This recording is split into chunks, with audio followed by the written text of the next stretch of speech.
let's start with the table of contents to see what we will learn today, what we learned in the past, and what can we expect from the following lectures. First, we may have short introductions, what we learn, and then we will continue with what are loans, flash loans, collaterals, and we will look a bit more closely to flash loan use cases, namely as arbitrage, collateral swap, and liquidation and self-liquidation. Thank you for the question, Patrick. Yes, we will talk in details about how to find arbitrage and basically how to build an app. You will later in this lecture we will basically deep dive into all the principles and theory in the beginning, and then in the following lectures we will take a look at different tools that are available to search for opportunities, to study different transactions, and also to look at what are the challenges for flash loans and similar. Does this answer your question? Okay, perfect. Let's continue. So, as you know, Equalizer is the first dedicated platform that equalizes the decentralized markets. As a platform, we offer flash loans, Equalizer Bridge, and this academy where we touch upon different topics. All the content we present here, you can find also in the Equalizer and the Equalizer Academy GitHub page. Here you can see the agenda, and from the second lecture on, we have also a link to the recording of the previous lecture. So in case you missed it, you can always check the recording, short meeting notes, and reading material for the corresponding lecture. Of course, we welcome everyone to join our Discord channel and to introduce there, interact, and exchange experience, knowledge, and other. Okay, so let's look at what we learned so far. So we look in detail at smart contracts. We started with the basics of software development and solidity. So what is important when designing a software, when developing a software, and where to start. We also introduced and looked at what are the flash loans from a bit more technical perspective. And today we will take a look at flash loans from more business perspective and compare them to other, let's say, other services available in classical finance and in centralized finance. We also learned why they are risk-free and why they are collateral-free. Today we will also compare this with the classical loans. We looked at some examples of flash loans and examples of flash loan smart contracts.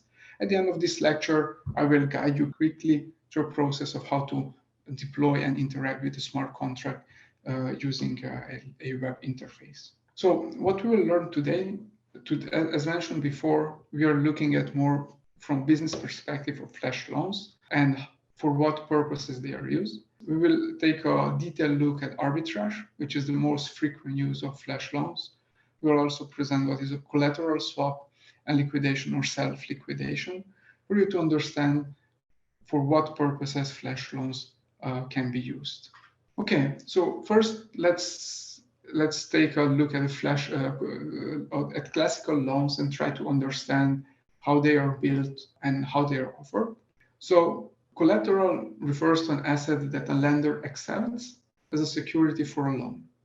So usually when we take out a classical loan, you visit a bank, ask for a loan. Of course, for large loans, the bank will ask for a collateral, like a house, car, or any other asset you own, right? So, and if you repay the loan, the collateral is of course returned to you, nothing happens to you. But if you don't repay the loan, the collateral is usually kept by the bank. I mean, it's always. And furthermore, so banks have information about your income, your transactions history. So the loans you borrow at banks are usually under collateralized. This basically means that the value of the collateral is usually a bit lower than the loan you borrow because they have a certain assurance that you will repay that loan. Now, let's compare this to loans in decentralized finance. In decentralized finance, the flow is a bit different because decentralized DeFi applications don't know anything about you like a person, right? So In this case, if you want to take a loan in a decentralized finance market, you need to present a collateral. So the collateral is always some kind of token or cryptocurrency or similar, right? So when you provide a collateral, you can borrow an asset. For example, you provide wrapped Ether as a collateral, you borrow USDT. Now, as long as the value of collateral is larger than the loan you borrow, you keep the loan and you do with it whatever you want.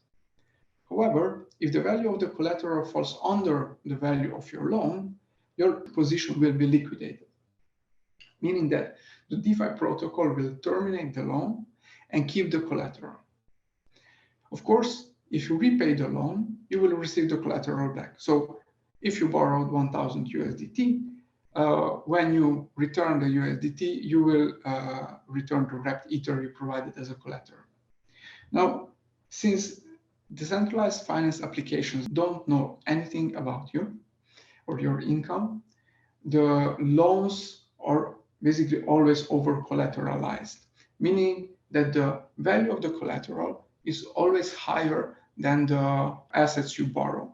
So for example, if you want to borrow 1,000 in USDT, you would need to provide as a collateral a wrapped Ether of value 1,300, right? So because of the huge price fluctuations, this protects the decentralized finance loan providers to not lose any funds. These are basically also the main issues of loans in decentralized finance, right? So over collateralization. If you need to provide as a collateral something of a value that is greater from something you borrow, it's a bit unnatural when compared to classical finance, right? And also the volatility risk is always there because we know that cryptocurrencies are highly volatile. And in the case of huge market movements, there's a risk that your position will be liquidated, meaning that your loan will be terminated and your collateral will be kept by the DeFi platform.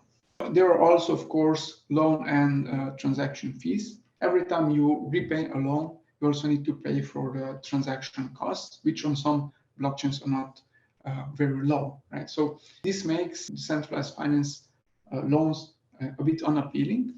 However, these are some long-term loans, so you can borrow them today and spend the amount of money you borrowed in the following weeks and months and so forth. Now, when we compare this to flash loans are non-collateralized, meaning that you don't need to provide any collateral to borrow a flash loan. You simply borrow it, perform an operation, and you return it in the same transaction. And because of this atomicity of operations, which we presented in the previous lecture, you don't need to provide any collateral. These flash loans are also almost free. The fees are usually extremely low. We will take a look at the example later, and they are basically risk-free. So there's no risk of borrowing and returning a loan. The only risk you face that the amount of gas you provided for the transactions is insufficient, or if there's an arbitrage or any other operation that competes with other participants in the market, there's a slight risk that they will overcome your transaction and you will simply lose the gas. So the gas fee you paid for the transaction itself. Okay, are there any questions so far? So this has been very short overview of classical loans, loans in our decentralized finance and flash loans from a business perspective. So if you have any questions, let me know. If not, we can move forward. So the flash loan fee is independent of the. So if you go on our website, we can find the model. Just a second here. Okay, so here under the competition section, we provide some information about different flash loan providers. And we see that fees are basically fixed. I will explain what means dynamic equalizer. But we see that Aave has a fixed fee, KeeperDAO has a fixed fee, Uniswap also, right? And also the equalizer, except that for Aave, KeeperDAO, and Uniswap and others, the flash loan fee is same for all wallets, whereas equalizer has the possibility to change the flash loan fee per vault, depending on how governance body votes. For example, governance could decide that flash loan fees for certain vaults are higher, or for some other vaults are lower. So this is quite dynamic, but the fee never depends on the flash loan amount. So no matter how much you borrow, flash loan fee will always be the same. Before we go deeper into arbitrage, let's take a look at different types of exchanges and what kind of operations we can perform on these exchanges, because this will really help us then to understand why and what operations are possible on decentralized exchanges, and what we can learn from classical trading, from arbitrage on classical exchanges. So we have, let's say, centralized or classical exchanges. So these are traditional exchanges when you can trade stocks, derivatives, currencies, and others. And there are also centralized cryptocurrency exchanges where you can exchange cryptocurrencies, NFTs, other tokens. And in these classical exchanges, you can always have the ask-bid price, the order book, and everything is running in like an on-site or cloud environment, and is built with like classical non-blockchain technologies. Of course, just as a remark, one could also build like a centralized exchange with help of a blockchain, but this is usually not the case. Now, decentralized exchanges are used only for cryptocurrencies, NFTs, and tokens. Not because of technical limitations, but mainly due to regulation. You cannot exchange other assets. Now, the price on cryptocurrency exchanges is basically computed a bit differently, because there's no order book. You simply buy or sell, and the price itself is based on the volume ratios of the currencies in the wallets. And basically, the whole decentralized exchange is built as a smart contract, and that smart contracts are running on blockchain. So this is the main difference between like centralized and decentralized exchanges. And of course, if you want all these for all the exchanges, classical and non-classical, we can, for example, take a look at Yahoo Finance. You can always check, right? So you have always price feeds and additional information about the trading pair, and of course CoinGecko and other price feeds for cryptocurrency exchanges, both centralized and decentralized. Now, Patrick had a question of how to find arbitrage opportunities and how to build an app for it. This will be basically the first step. So to analyze where we can get the price feed, what we can learn from this price feed, and why, let's say, stability of the price feed and reliability are really crucial. Because when it comes to trading, it's important that the information you get is the latest and is correct. If not, you always risk that you will find an arbitrage opportunity that is not there, right? We will discuss about this later, and in lectures when we will go into more details on how to build such applications. Now, very briefly about trading and investing. So on classical exchanges, there are several different types of accounts, like trading account to buy, sell. So this trading usually refers to some shorter term investments. Then investments account for like longer term investments. Margin accounts. Margin accounts are basically allow leverage trading and usually allow both long and short positions. Long position is when you buy an asset and you hold it for a certain time, you sell it. Short position is when you borrow an asset, sell it, wait for some time, buy back the asset with the funds you got, and return it to the owner. Now, of course, this is usually done with a click of a button, but there's a process behind it. And arbitrage is also available on a classical exchange. So arbitrage basically means that there's a price difference between an asset on two different exchanges, and then people use different strategies to take advantage of this. On decentralized exchanges, there are usually only trading accounts when you can buy, sell, also investment accounts, which would be equivalent to margin accounts on classical exchanges because of certain risks, right? However, we will show how, for example, leverage trading can be also done using flash loans. Bots, at the end of the day, are nothing else than automated strategy execution. So in order to build a bot, as you will see, you need a price feed.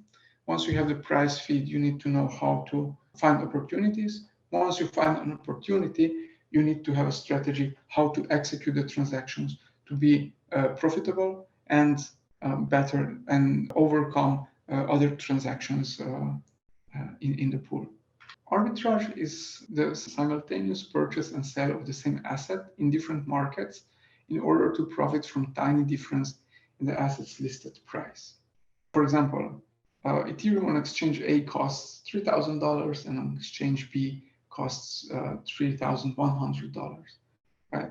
So we simply buy one Ether on exchange A for $3,000. We sell the same Ether on exchange B for $3,100 and take the profit of $100, of course, minus the trading fee and transaction cost. Now, so this is the simplest form of an arbitrage and the most common one.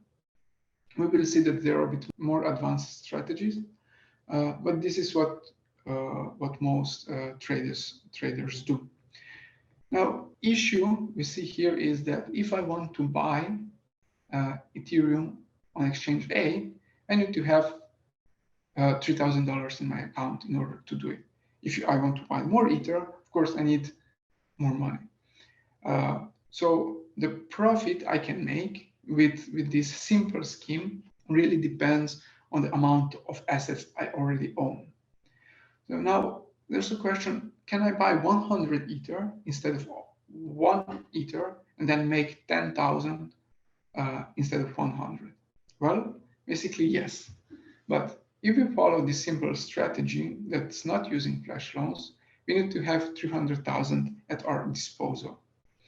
However, there's another option where we need far less, where we simply borrow a flash loan, and with that flash loan, we perform all the exchanges. So we borrow a flash loan, we buy Ethereum on exchange A, we sell Ethereum on exchange B, return the flash loan, and take the profit.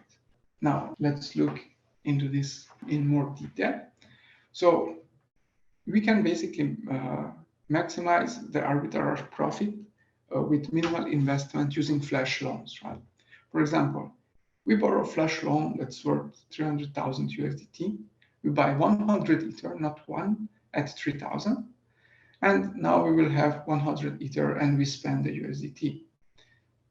Then we sell this 100 Ether on another exchange at a higher price on exchange B.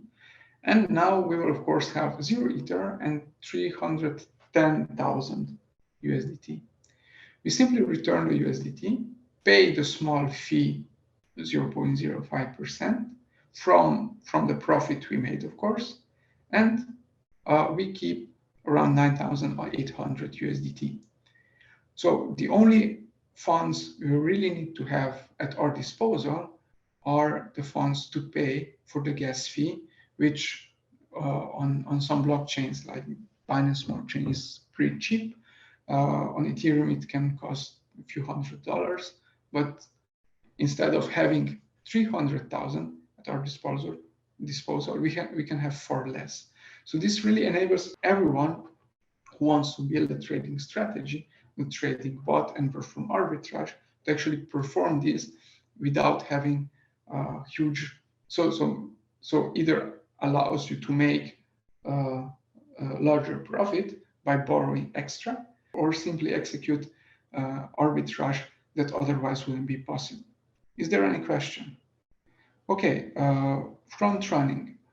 We will touch this topic a bit later. So situation is a bit tricky. So if you don't want to be front run, you basically need to use the same applications other traders use. So you need to use flash bots, for example, in order to try to compete with others, right? So in order to do this, you really need to use the same technology other traders use.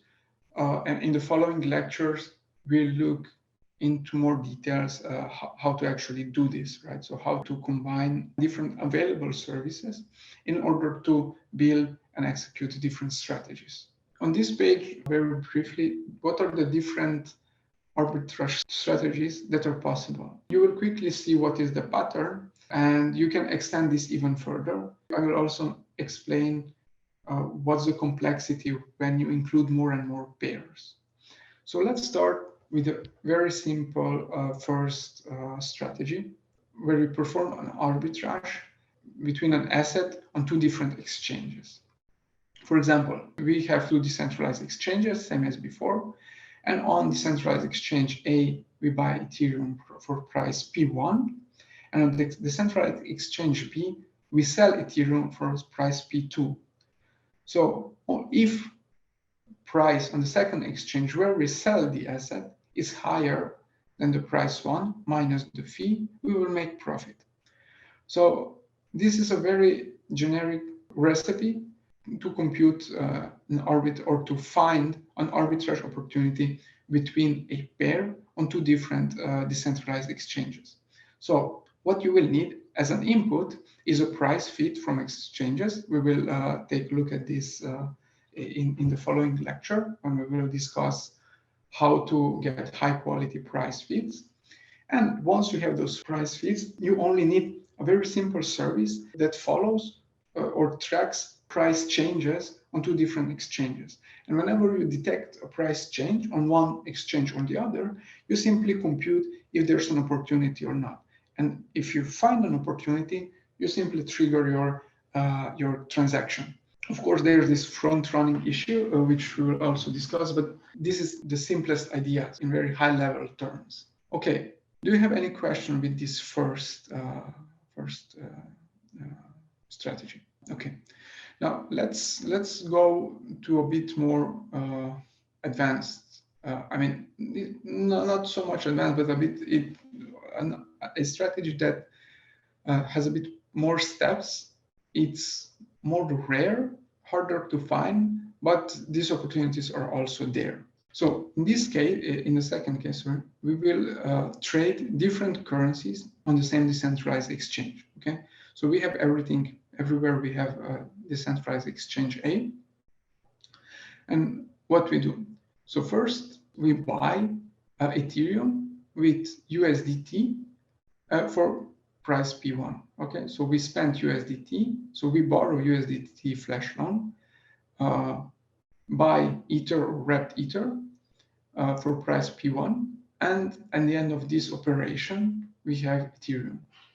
Now on the same exchange, we find that some token that can be also bought with Ethereum from the previous step.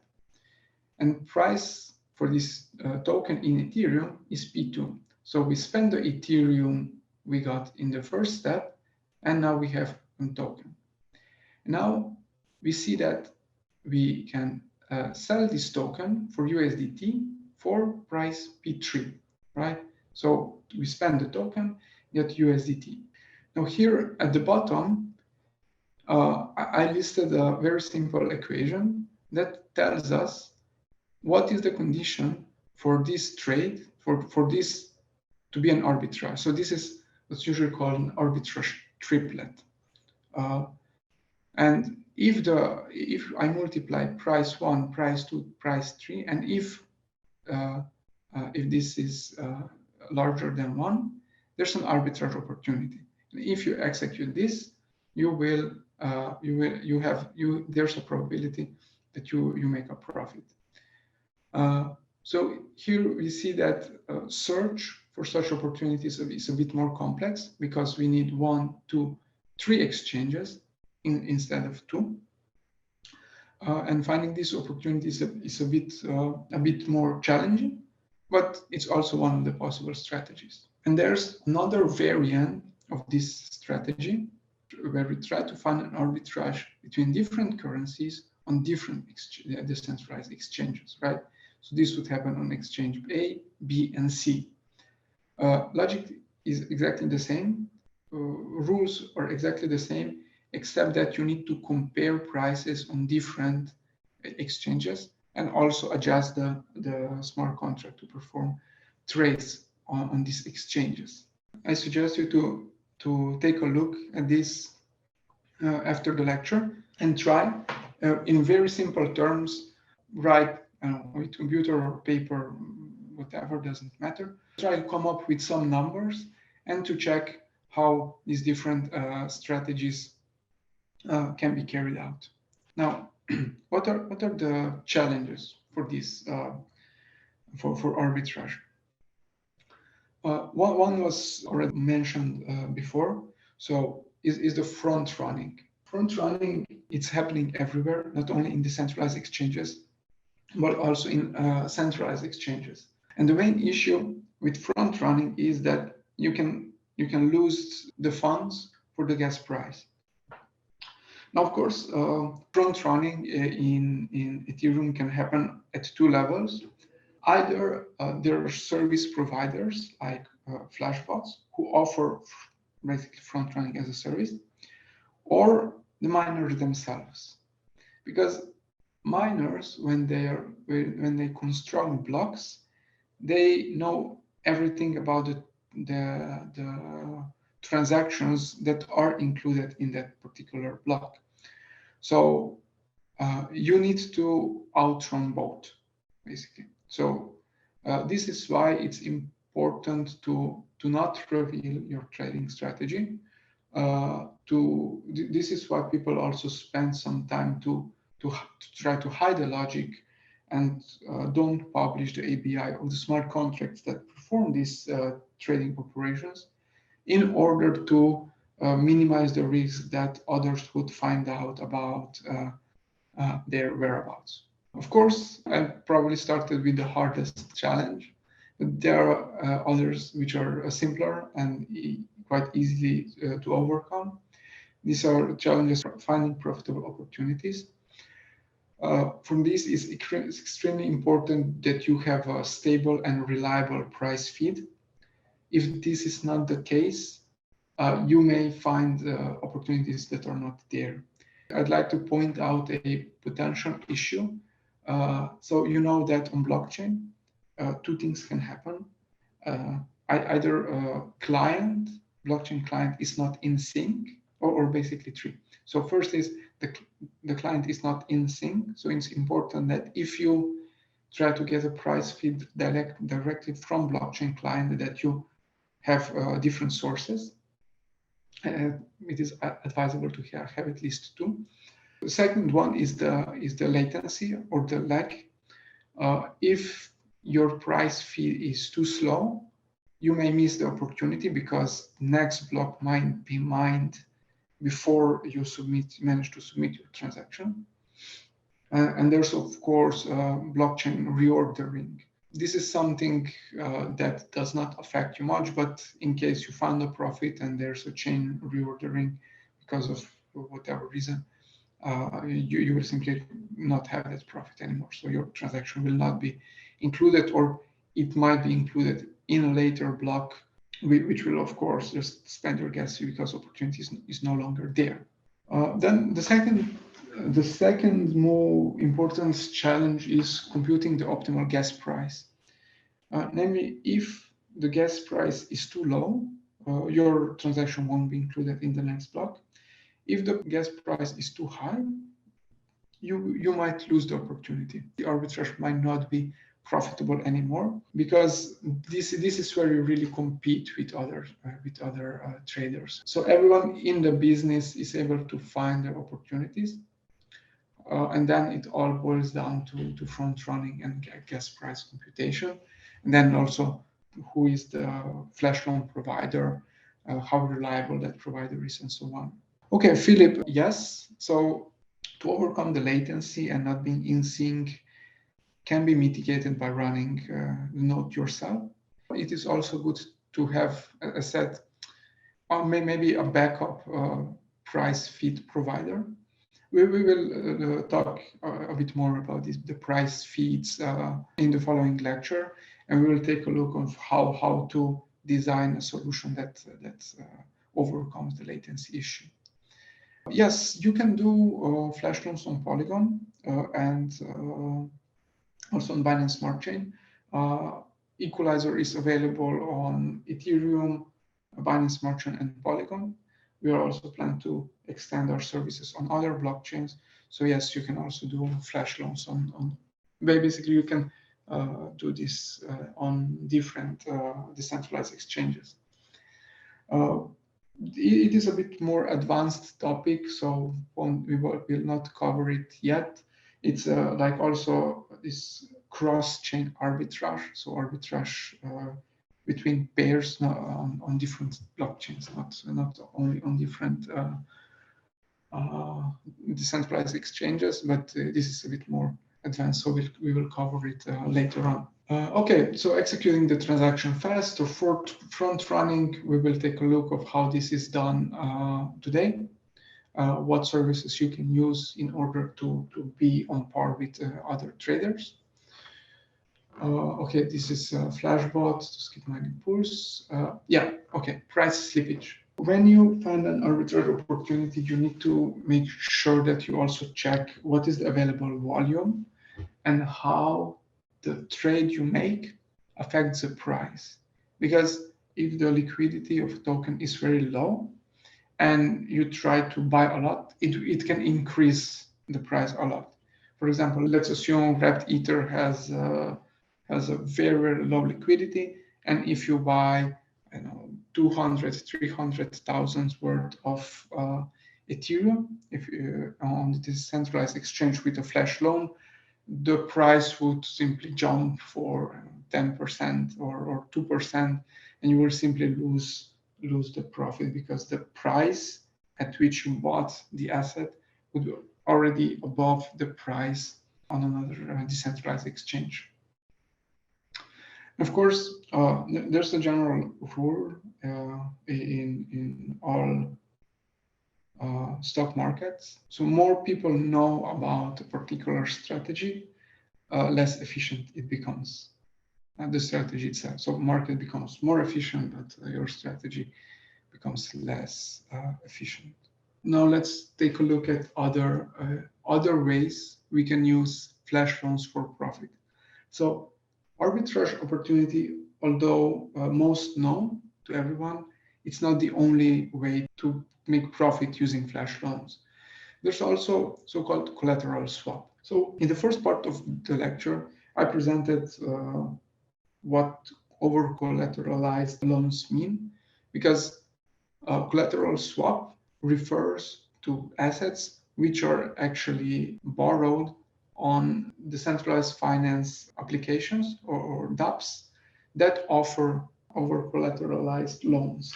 So when this is possible, as mentioned at the beginning of the lecture, if you want to take a classical loan on a decentralized finance application, you need to provide a collateral. And the value of that collateral is always greater than the value of the assets you borrow. Because of volatility or price fluctuations, this can lead to position liquidation, right? But now we want to avoid this. So to avoid this, what you can usually do is replace the collateral with something else. So if you borrowed USDT and provided wrapped Ether as a collateral, if there's a risk of liquidation, you might replace it with wrapped Bitcoin and avoid liquidation because you will still maintain the required ratio. So for example, you lend wrapped Ether by providing a collateral in USDT. Now, when your position becomes uncontrollable, you can release, so in order to swap the collateral, USDT, for something else, you must return the borrowed asset wrapped Ether.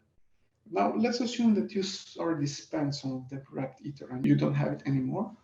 What you can do basically is you borrow flash loan in wrapped Ether, use the flash loan to release the collateral. So you return the wrapped Ether and receive your USDT. You swap the USDT with another asset like wrapped Bitcoin. Provide wrapped Bitcoin as a collateral for the asset you borrowed. Of course, lend wrapped Ether back and repay the flash loan in wrapped Ether.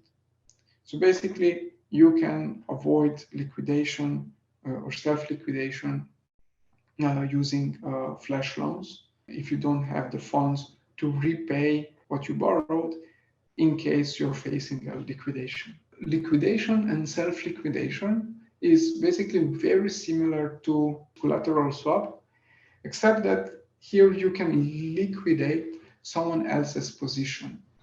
So as said, because of the price volatility, you can come to a point where there's an automatic liquidation, and you can basically prevent this using a flash loan. Very similar example as before. So for example, I borrowed wrapped Ether and provided DAI as collateral. So in order to prevent liquidation or to liquidate someone else's position for profit, of course, you borrow a flash loan, return the borrowed funds, receive the collateral, swap the collateral from wrapped Ether, and return the wrapped Ether to the flash loan provider. And you can, of course, you do all this in one transaction, and you keep of course, the difference when you perform the swap. So this is basically the third and fourth use case for flash loans. We can be a bit more practical in the following lecture to see how this is done in practice. In our documentation, for those who checked, we also provide a very simple description how to borrow and return a flash loan using Remix. And I will just go briefly through this example and show you how this is done, how you can interact with it. So, okay, this is what you already know about. And here's the Remix you can use in order to test smart contracts, to play with them, to chain, and so on and so forth. Now, very briefly, let's take a look at this smart contract and check what it does. Okay, so you can find the exact same copy at the bottom of this page here in Appendix 1A1, Flash Borrower Smart Contract example. That's the example you start from. This is the basic smart example of smart contract for borrowing flash loans. So here it's very simple. You just create a new file, copy the code here in this tab in the File Explorer. Once you have this, you store it, and you can go to the Solidity compiler. Now here in Solidity, you need to use Pragma, Solidity, and a compiler version. And this compiler version should usually match the compiler version you use for actual compilation. Usually, if you use the same minor version, there shouldn't be a breaking change. So every 0.8 compiler should suffice. Here, you need to define interfaces according to the Flash loan standard. And here's then the actual borrower that performs the operations. Here we just do a simple borrowing and returning of the funds. And so this is defined, this part is defined by the standard. So you have the initiator, token, amount, fee, and additional data you can pass to the borrower, and it's usually used by some business operations. And once you have this, you simply compile the smart contract. These are some warnings you can ignore.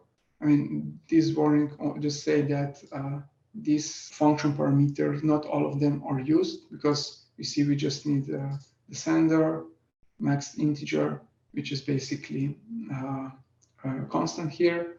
But when you perform the business logic, you usually use all of these values here.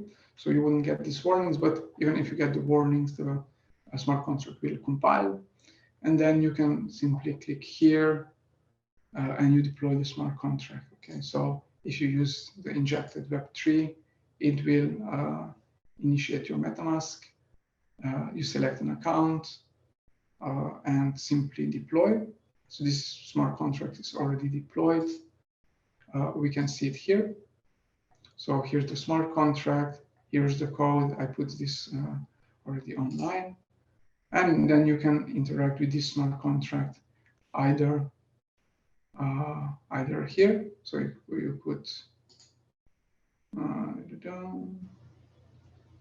write on flash loan, and you have some example values here. An example you can use. So here's the receiver. So either the smart contract that will borrow and return the flash loan. Which token we want to use. For example, we have here USDT on Rinkeby, and the amount. Of course, you need to know that you need to add 18 decimals in order to get. So this will not. In order to borrow 100,000, you need to add another 18 zeros here.